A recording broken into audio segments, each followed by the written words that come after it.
It's a bittersweet for me to stand here today as I make my final contribution on the floor of this House. This is the beginning of my 4th consecutive term. I have been elected 4 times on 4 different political parties and in 4 different elections. Honorable Speaker, I must thank the hardworking and patriotic people of the then Dugis constituency for opening the doors of leadership for me and for keeping the faith when Garissa Township constituency was carved out of Dugis. Honorable Speaker, I worked hard to never let them down, and in those 15 years, they have given me their unwavering support in both good and bad times. They prayed for me in celebration and in mourning, and we have seen joy and tragedy. We have laughed together and we cried together. I am forever indebted to them, Mr. Speaker. Mr. Speaker, even as I change leadership positions from one arm of government to another, from the legislature to the executive, I know I can count on their support, prayers, and goodwill, because as they say, and I quote, home is the starting place of love, hope, and dreams. Honorable Speaker, talking about dreams, this is a sorrowful moment for me to be here bidding farewell to my fellow parliamentarians. Unlike last time, when it was a switch from the front bench to the back bench, today it's a different. I'll be walking out to actually go and implement the laws, the policies, the budgets, and the resolution of this House. I have been a legislative insider long enough, Mr. Speaker. I hope that as I cross over to the executive, I'll keep the faith and do the job with the dedication, diligence, and discipline. Honorable Speaker, let me share a brief story with my colleagues. The first time I came to Nairobi, I got a lift because I could not even afford the bus fare. I was young with big dreams for serving in government and in cabinet one day. That journey from the first day to Nairobi to this day, when my dream is on the cusp of being actualized, took too long. Sometimes it looked like it was never going to happen. After 2007 elections, I hoped for a ministerial appointment. Instead, I got an assistant minister position. I worked hard at it. I excelled at it as some of the few ranking members, led by you, who was a Minister for Foreign Affairs, and Honorable John Bandi, who served in the 10th Parliament, can bear witness. That position bore fruit. In 2013, I moved a step closer to actualizing my dream when I was appointed the first leader of majority in the Kenya National Assembly under the 2010 Constitution. The Speaker, I served with dedication, ensuring the supremacy of the Constitution was upheld. I delicately balanced the wishes of the majority party, the needs of my constituency, the national interest, the public interest, and the parliamentary independence. Sometimes it worked, at times it did not. But overall, together with the colleagues inside this House and those in the executive, we made progress. We transformed our country. In 2017, Mr. Speaker, I was reappointed to the position of Leader of Majority to complete the journey. We walked that path in tough years of the pandemic, of the COVID-19 pandemic, the harrowing years of the handshake, and the crazy season of the BBI euphoria. I weathered the storm until June 2020, when I stood here and told your predecessor and the colleagues who were there that the season has come to an abrupt end. It was one of my many lessons in politics that sometimes you may do things, you may do everything right, deliver on your promises, execute all the assignments, and do all the right things, you will perform. You will get excellent results. However, you must have the spine to stand by your friends. I'm a living testimony, Mr. Speaker, that you don't have to betray your friends to thrive in politics. Ignore that nonsense. I stood by William Ruto, now His Excellency President William Ruto, and Commander-in-Chief of the Kenyan Defense Forces. He stood by me. The currency of political hygiene, Mr. Speaker, is loyalty, being principled. Can your friend rely on you when it really matters? Can you rely on your friend when it really matters? Can anyone depend on you? As many of my colleagues in here will tell you, we walked on fire, but we stood firm. We stood with the truth. We did the right thing. We did not abandon our friends. Eventually, the good guys won. I trust that we now have the opportunity to right the wrongs. Now in 2022, Mr. Speaker, I am here bidding farewell to the House to go and serve in the cabinet. That is the power of dreams. It's a miracle. But the lesson for me, Mr. Speaker, is the same philosophy that we in the Kenya Kwanza Coalition, the Hustler Nation, have been preaching. If you believe in it, if you put your mind to it, if you work hard at it, God will make it happen for you. It doesn't matter how long it takes. He will guide your steps. He will give you the push. He will support your dreams. Every hustler must rise. Everything is possible if you keep trusting. Honorable Speaker, I served under 3 speakers. First was under Speaker Marende for 1 term. 2 terms under your classmate and campus roommate, Justin Bedan Njoka Muturi, and just under 41 days of your leadership. You have so far guided this House fairly, firmly, and with keen political acumen. Given your years in politics, I am not surprised, Mr. Speaker. I trust your leadership will help transform this House, this Parliament, and this country. I also served under 5 clerks. I begin with the late Samuel Ndindiri, then worked with Patrick Gishohi. Thereafter, I worked more closely with the late Justin Bundi and his successor, Michael Sialai. In the current Parliament, I have worked with acting clerk, Sahara Kyoko. All these professional gentlemen and 1 lady have made my stay in the National Assembly memorable. Mr. Speaker, the second tip I have for my colleagues is about the staff of Parliament. We have 1,000 qualified, intelligent staff with the degrees, masters and PhD in this House. They are civil servants. They know a lot of things. They can make your career shine, but you have to go to their offices. They will not come to you. You have to ask the questions. Don't be afraid to ask. There is no stupid question that they have not had. There is no impossible request they have not received, Mr. Speaker. They have seen it all. Speak to them. You will be surprised at the depth of knowledge that they possess. They will guide you in your roles in legislation, in representation, and even in oversight. Don't think you are too important to speak to a parliamentary staff. They have seen politicians come and go. They will be here when you leave.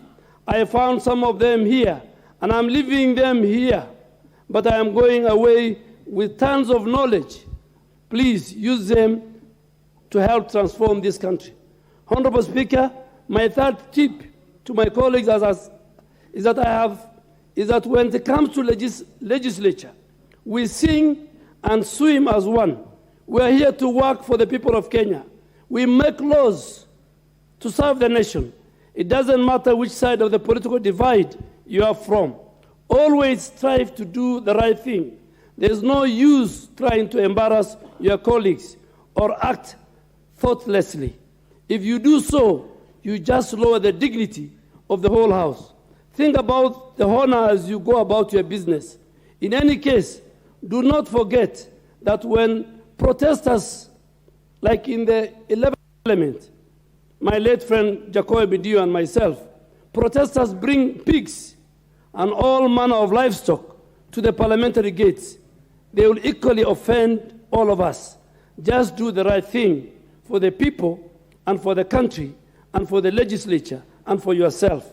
As long as you keep your conscience clear, you will succeed. Make sure you can sleep at night after all the politics is done. And trust me, this is a house of politics. It can get nasty. Mr. Speaker, one more thing. All this I must say boldly. You must find a way to protect the Constituency Development Fund. I am not saying this for sentimental reasons or for your egos. I have seen CDF change lives in all constituencies in this country. It has built schools, hospitals, roads, police stations, provided water, toilets, and bursaries to our school-going children, even food. We know how transformative it is. It is unique to us as the only legislature in the whole of the Commonwealth to have it in place. We know the courts have made their findings. We know that the beauty of our constitutional democracy is about constant negotiation to find solutions within our context. We know their theories. We also know what works. CDF has proven over and over again to be a solution. Let's do all we can to find a way to keep CDF model alive. In this way, we'll do a lot of justice to our people. As we speak about our constitutional architecture, Honorable Speaker, I also have to beseech my colleagues in the legislature to help guarantee the independence of the judiciary. Do everything you can to make sure the judiciary has the operational and financial autonomy. We have seen what has captured justice system can do. Let us restore faith in the judiciary. You have seen what His Excellency President William Ruto has done to that end. Let's support him. On a related note, let's also keep our independent institutions independent. Don't make laws that will hobble these institutions. I naively did that at some point, but I have since learned how costly it is to the people of this country and even to Parliament. And I trust, Mr. Speaker, that in this term, you will revisit those laws and remake them in the spirit of the Constitution. Honorable Speaker, as I come towards the end of this farewell note, let me also tell my colleagues, when you got elected, you made a pact with your people. You had an agenda for your constituency, a deal with your community, and after election, I'm sure many of you have realized that your party also has an agenda. There is also the media with its own agenda. If you are not careful, you may end up abandoning your people. Keep your focus. Serve your people. They are all that you have. Don't let the lights and the shillings of the city fool you. At the end of the day, you must have dignity and honor to face your people and seek re-election. Don't abandon your people. Don't switch off your phones. Don't disappear from the constituency. You are elected to help solve problems. Please do your job. As I go to the executive, Mr. Speaker, arm of government, I promise to work with members here. If any one of you wants my help, please do not hesitate to visit my office. I will make time for you. You will not wait, unless, of course, if you become too frequent and make it difficult for me to do my job. But seriously, Mr. Speaker, please let us coordinate, because we are serving the same people, the same country, for our future and the well-being of our generation. I also look forward to actualizing the provision of Article 125 and 153 of the Constitution to come to this House and respond to your questions directly. I will also honor all requests to appear before the House Committee. As I conclude, Mr. Speaker, I want to ask my colleagues and all Kenyans watching, for one thing, their forgiveness. I have been in this parliament for years, and I may have said words or done things that may have annoyed you, wronged you, or offended someone. I may never know what some of those were, but every time it was brought to my attention, I had acted in an offensive manner. I reached out to the aggrieved parties, and we buried the hatchet. I ask that as I go to the executive, you also grant me that honor. Sometimes, due to the nature of our politics or firmness required to execute the assignments, I may have upset or offended you. I apologize unconditionally to anyone in this House and outside this House who I may have wronged. For Honorable Kimani Ichung'wah, the leader of the majority party, it is my pleasure to congratulate you. I may have served the longest so far in this office, in that office, but you are now the man in the chair. You are hard-working, disciplined, and very intelligent man you are. I have no doubt that you will excel.